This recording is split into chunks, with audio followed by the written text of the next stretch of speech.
What is going on? Hey, and all you people that are watching from Europe, tell me what part of Europe or from Africa or from Asia.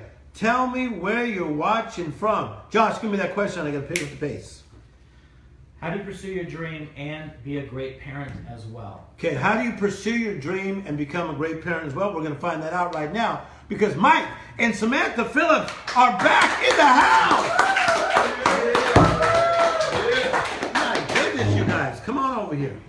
Look at all those heart emojis. Keep throwing us some heart emojis because these people are going to talk about love. All right, so number one, I want to say to them, happy anniversary. They had their anniversary this week. Mike, how many years? 18 years. 18 years. Yes. All right. Everybody was on your social media. I saw that on your Facebook. Everybody was giving you a bunch of love. Appreciate it. Thank you. For your anniversary.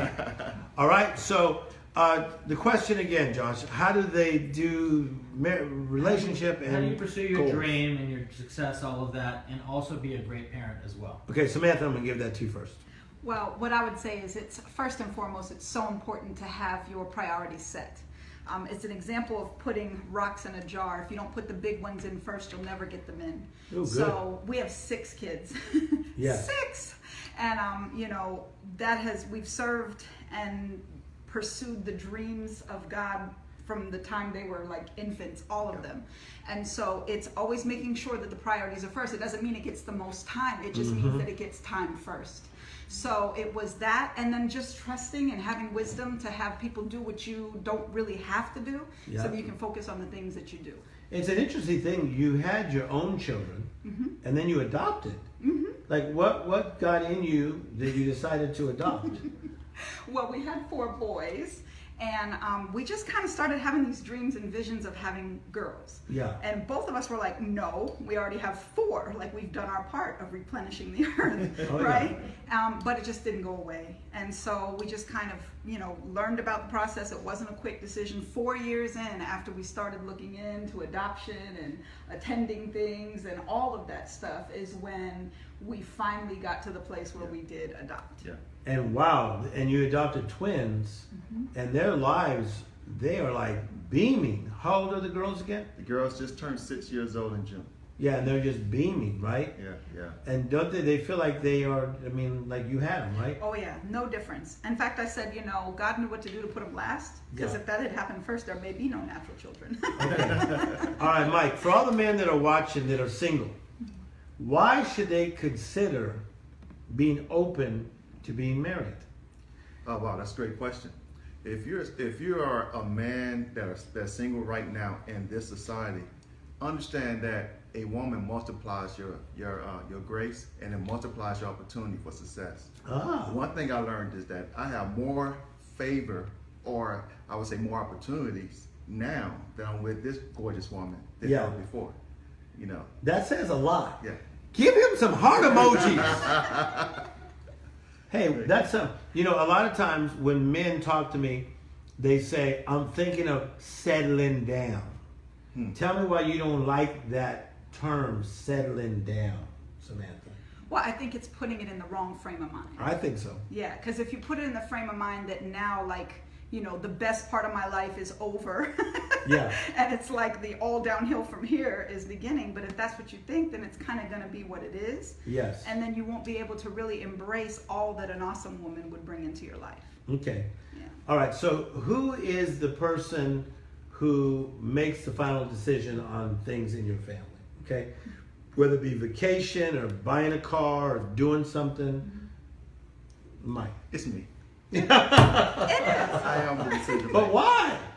Simply because I process all of the alternatives. Yeah. I don't get so high that I don't think through the process, and so I'm able to say, okay, we can do it now. Yes. As opposed to doing it before. But the thing, I ask you that, it's kind of a set of questions because you are so loving, and he's a good listener, huh? Oh yeah. So you could say to him, babe, maybe I don't see it that way, or would you consider this? Yeah, and I think that what helps me feel good about the fact and have confidence in him whenever he says absolutely not, no matter how I feel, is because he does pay attention. Yeah. And in the stuff that doesn't matter, he respects the fact that I'm smart, and he'll say, you know, I don't see it, but if you think it's a good idea, let's go with it. So when he does say, no, absolutely not right now, or yes, we're doing it whether you think it's a good idea or not, this is what we're going to do, it doesn't have to make sense. I jump on board with him because he does listen, and I know he's paying attention. I was exercising this morning. I was thinking about a question I wanted to ask you guys. Is that a lot of people live in the land of okay. Like, how's your life? Okay. How's your son? Okay. How's your daughter? Okay. How's your relationship? Okay. Samantha, why is it not good to live in just the land of okay in your relationship, whether it be marriage or any relationship you're in?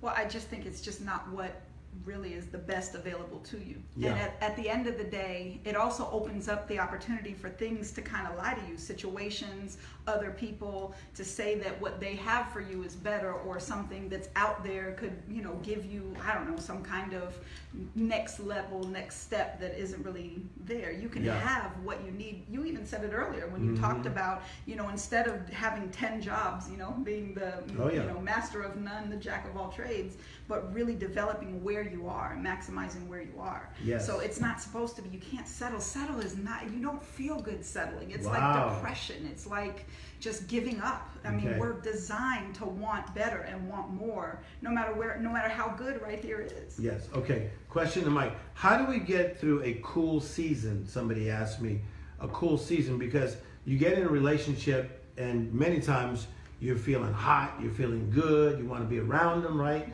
It's like people fall asleep talking to each other on the phone. Yeah. No, you hang up. No, you hang up. No, right? Yeah. Okay. Yeah. And now it's like a cool season, but yet you got to live with each other in that house, and it's a cool season, not a hot season. How do you get through a cool season? You almost want to hear this, right? This is gonna be good. How do you get through a cool season? Are tough because you are really struggling with, why am I here? And so one of the things that you have to really rediscover is the reason why you came together in the first place. Yeah. Because you're going through all of that process, man. Why am I here? Why am I going through this? Why am I taking all of this pressure upon myself? You know. And so through that cool season, rediscover the person you with. You know, I always say have fun. Go back to the fun. Go ride a roller coaster. Date them again. Yeah. Do something to break the norm or the monotony. You know, you cannot continue to, every time you see their face, think about an argument. Yes. You have to go and just laugh on purpose. Go do something crazy. And I think that what helped us is that we were crazy enough to go do something that had nothing to do with how we felt. We just did it because it was something that would break the cycle. And so that's how you get through that. Okay. All right. So make sure, if you guys are watching right now, share this with somebody else. Get the reach out there. Tell people we're on right now. Who do you know that needs to hear what we're saying? And I'm going to tell you what we're going to do. I'm going to stay on about 15 more minutes at least in the bonus round out of popular demand. Clap your hands if you travel with us. All right. Okay. So either one of you ask me any question. You're around me. You guys have been watching me for years. I'm going to let you ask me a question, and then we're going to move on. What inspires you to be Tim Storey? Okay. What inspires me to be Tim Storey? I think I am moved by people. I am moved by people. I'm an observationalist. So I was in another place today, and a guy came up to me, and he asked me if he could have some money to eat breakfast. So I said, I'm going to do that, but let's talk about where you're at. And he said that he's homeless, that he sometimes lives in his friend's backyard, which is not a good situation, but mostly he's homeless. I said, well, how did you get here? Okay, so we started talking about how he got there.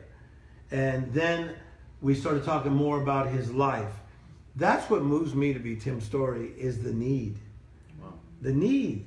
This was a normal guy, Latin guy, just 12 miles from where I live, walking around, looking for money for food to find the next step in life. And I gave him some answers, okay? I gave him my phone number. I'm going to reach out to him. Wow. I'm going to try to find him a place because, wow. I mean, what moved Mother Teresa to be Mother Teresa? She was a teacher, and she saw orphans outside of the place where she was teaching. So I am moved by people. I'm moved by people that are hurting and that are worse off than me. And that should move all of you. I believe it's time for you to rise up and be what God's called you to be so you could help change your family. All right, let's give the Phillips a big clap. They'll be back later in the program. Give them a big clap. All right?